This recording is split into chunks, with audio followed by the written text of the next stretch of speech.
Hello everybody, welcome back to Jubes & Co with me, Michelle Dewberry, Baroness Jacqueline Foster and Aaron Bastani. Paul says, Michelle, you were just asking about political heroes. He says, I'm 72 years old, my political hero, the one I will always be grateful to, he says, is Harold Wilson.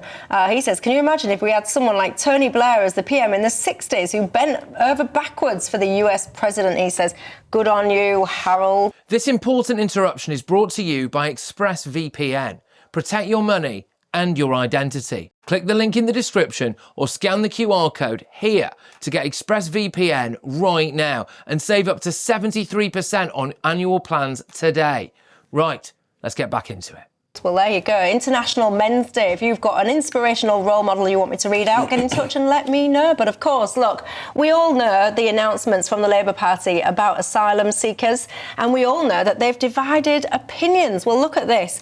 An announcement went out to create a protest today. Tell Labour to stop copying Reform's racism. Refugees are not to blame. That's from, you guessed it, Stand Up to Racism and Care for Calais. And they're having that protest as we speak outside of Whitehall. Let's cross live and show you what is going down there. You ready? Let's have a look. What have we got? Speakers. I mean, are we listening to this or are we just looking at it? All right, well, we're not listening in, so we're just looking at some random woman who's speaking, presumably to tell us all about how welcome refugees are. We'll keep this footage up, actually, on the screen, so you'll be panning around. I bet my bottom dollar you'll have a sea of those professional-looking posters. Have you noticed this? Whenever you have a Stand Up to Racism protest, so many people have these very slick, very professional placards. I always question, who funds these things? Well, we'll keep an eye on that. But there is a real backlash happening, actually, against these plans, particularly when it comes to the proposals to deport children, so whole families, including children that were born here. Do you think the Labour Party is going too far or not far enough? No, because the rules have always been quite clear. I mean, if one of the parents of children is a British citizen, then that actually doesn't apply. But what they're talking about here is if they are refugees and then they're revoked, their refugee status is revoked, and they are to be deported, then the children, if they have children, then the children would have to go with them. And I don't see how that's controversial in the sense that why would parents be deported and think, why would anybody think that the children would then be left behind in the UK? So it's a bit of a nonsense, frankly. But, you know, as I said, you know, there is a lot of pressure to make sure that people who are illegally here are deported. I think, you know, there's going to be lawyers involved. This is going to be a lawyer's dream as well. So, I mean, the thing is, if this goes forward, if it is actually implemented, which, I mean, you know, we'll see what the Article 8 says of the, you know, Human Rights Act, various things like that. It'll be quite interesting. Yeah, I mean, she's come up with a plan. There are all sorts of elements here to try and deal with illegal immigration, the people we need to deport. So the proof will be in the pudding. Bastani, do you think it's cruel? Oh, hang on, here's this person that's talking. Let's just zone in and listen to what she's saying for a sec. Their asylum system. They do want people to be treated with dignity. The cruelty we are witnessing today is not a reflection of who we are as a nation. It's a reflection of political choices made by those in power.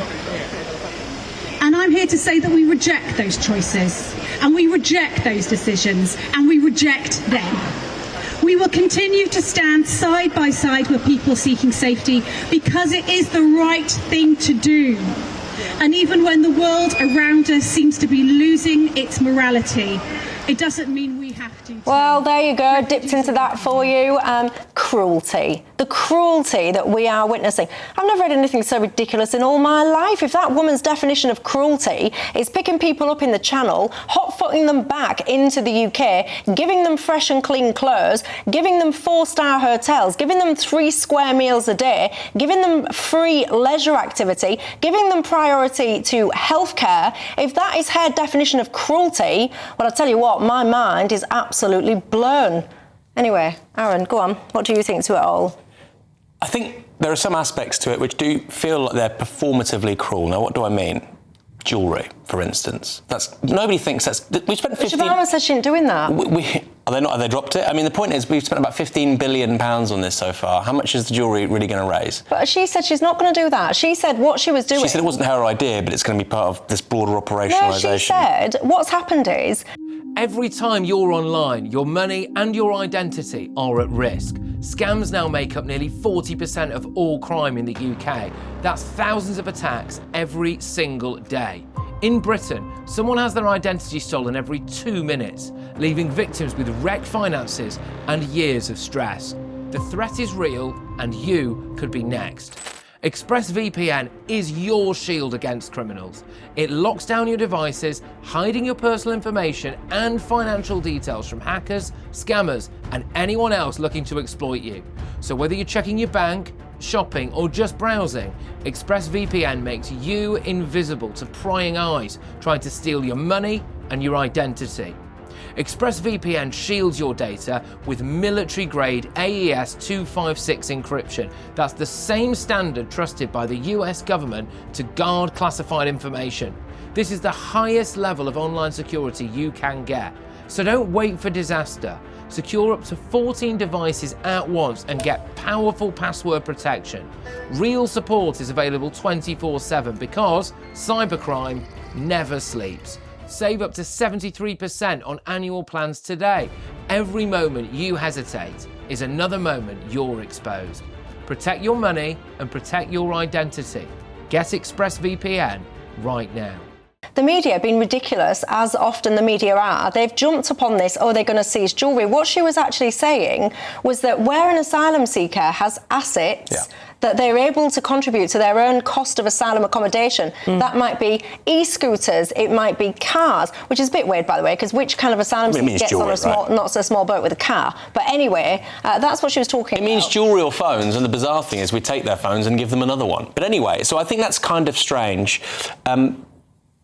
But the main thing which she's proposing is about these reviews, and, you know, this is probably going to be negotiated. It might be every 5 years, 10 years, 20 years, who knows? And I think, in a way, maybe that is crueler than just saying yes or no to somebody.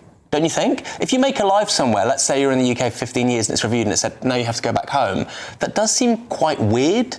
I think it's almost fairer. It's almost fairer to the person to say, sorry, you have to go back to your country. But the concept of asylum, though, is if your hometown or your home location is, for whatever reason, dangerous for you at that point in time, situations change. So shouldn't asylum just be right? You've got it. It's tricky where you are right now. So we'll give you a temporary safe haven over here on the basis that actually, when your place sorts itself out, you go back again. What's can I go strong quickly? Sorry, Jacqueline. Because it's a really good point, and in many instances, that's very reasonable, right? Syria was very dangerous. It's much safer now, so we're told.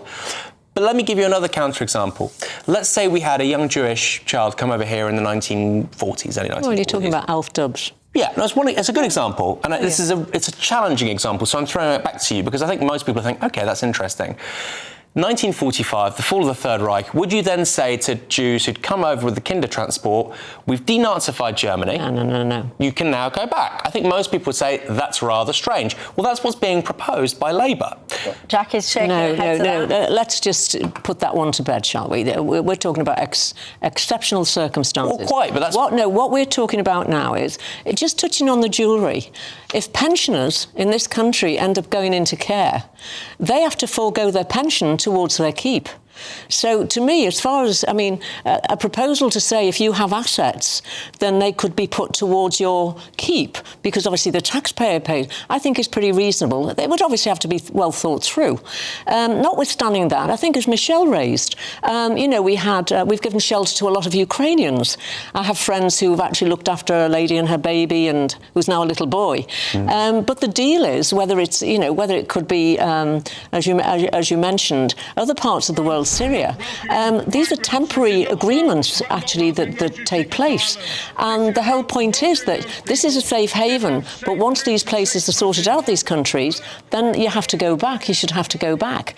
Where we are is in a muddle, because then we've got all sorts of things and all sorts of laws and human rights acts where people who should be deported or should go back to a place, and then they refuse to go. And the place actually isn't a war zone any longer. The place is a safe haven. And so this is where I think it gets very muddled, and there does need to be some clarity. We need proper clarity, I think, in the structure. One of the things that struck me was a tweet by Shabana Mahmood today, because whatever you think about this topic, some people say she's getting too harsh, some people say she's not going far enough. For me, what strikes me is the underlying sentiment, because she put this tweet up saying, new safe and legal routes for genuine refugees. And she puts this thing up, you can see it on your screen now if you're watching telly, I'll describe it if you're listening on the radio. So it's two people with a little, I think it's a little girl, it's kind of blurred out, but it's to me like a little girl clutching some kind of teddy bear and all the rest of it. And it says, we are an open, tolerant and generous country. We will protect genuine refugees by opening new, capped, safe and legal routes. And this for me is the most telling thing of all, Aaron, because the Labour Party sentiment ultimately is that refugees, immigration, it's a good thing. And whilst they might try and cap people coming over on the small boats, try and stop that, they're sending out a very clear message that actually this is what they want to do. They want to have immigration. They want to have these safe and legal routes. I think this picture there of this little kid with a teddy, I think that's monumental gaslighting, really, because actually when you see these people on the not so small boats, they're hardly ever children clutching teddy bears. They're mostly grown men. It's increasingly men, yeah. But then that gaslights me. So this is the problem, that underlying sentiment from this party, from the Labour Party government, is that we should continue to have these routes. Many people don't want this. So I'm in favour of high-skilled immigration, which works for the country, and I think most people would agree with that. Everything else is pretty contentious.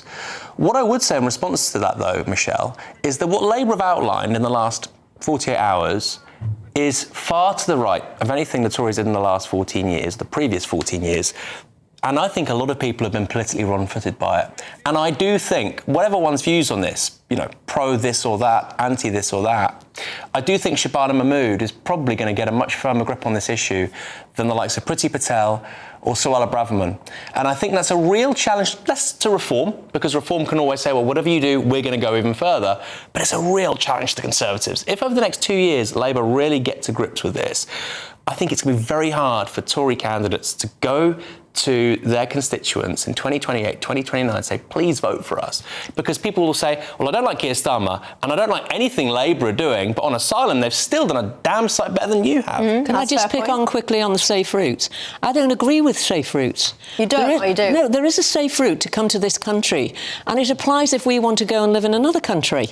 And, you get a visa, you have a passport, and you go through the traditional channels. All this is doing is encouraging. I mean, what are these safe routes? This is still encouraging illegality, people who have not applied. And, we're still in the same position where people are actually coming from what is not a war zone, which is France, and they're coming across the channel. So, I just think that is the wrong, the wrong message to set out. And I think where you're absolutely correct, this isn't about women and children. There's very few women and children that end up coming here. This is all about the really fighting-age men between 18 and 34. To me, if I felt that strongly, I was coming from some sort of hellhole, which is some of these people do come from. They should be back there fighting for their wives and children, not leaving them and being able to afford £3,000 and £4,000, to get on some sort of dinghy, which is as big as the QE2 these days, to come across the channel. I mean, it's these mixed messages all the time. And I think we have to be absolutely firm and precise in exactly what the rules are that are laid down.